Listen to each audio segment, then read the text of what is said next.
പ്രിയ സഹോദരങ്ങളെ, നമ്മളിൽ എത്ര പേർ ദൈവം നമുക്ക് ചെയ്ത നന്മകളെക്കുറിച്ച് മറ്റു വ്യക്തികളോട് പറയുന്നുണ്ട്?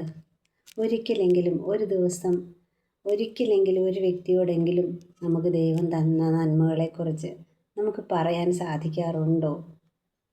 നമുക്ക് നമ്മളോട് തന്നെ ഒന്ന് ചോദിക്കാം. സ്തോത്രം.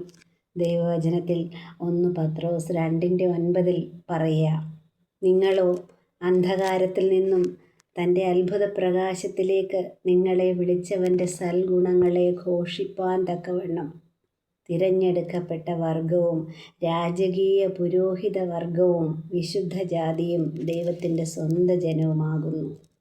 സ്തോത്രം.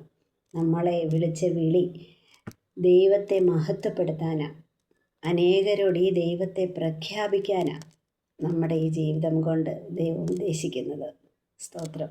നമ്മുടെ ജീവിതത്തിലെ ദൈവം ചെയ്ത നന്മകൾ ദിവസവും നമുക്ക് ഓരോരുത്തരോട്, ഒരു വ്യക്തിയോടെങ്കിലും നമുക്കൊരു ദിവസം പറയാം. നമ്മൾ വെറും സാധാരണക്കാരല്ല. ദൈവം നമ്മെ അന്ധകാരത്തിൽ കിടന്നവരായിരുന്ന നമ്മളെ വിളിച്ച് വേർതിരിച്ച് തൻ്റെ അത്ഭുത പ്രകാശത്തിലേക്കാണ് കൊണ്ടുവന്നിരിക്കുക. നന്മയും കരുണയും നമ്മുടെ ആയുഷ്കാലമൊക്കെയും നമുക്ക് വേണ്ടി ഒരുക്കി വെച്ചിട്ടാണ് ദൈവം വിളിച്ചിരിക്കുന്നത്. ആ വിളി വലുതാണ്. സ്തോത്രം.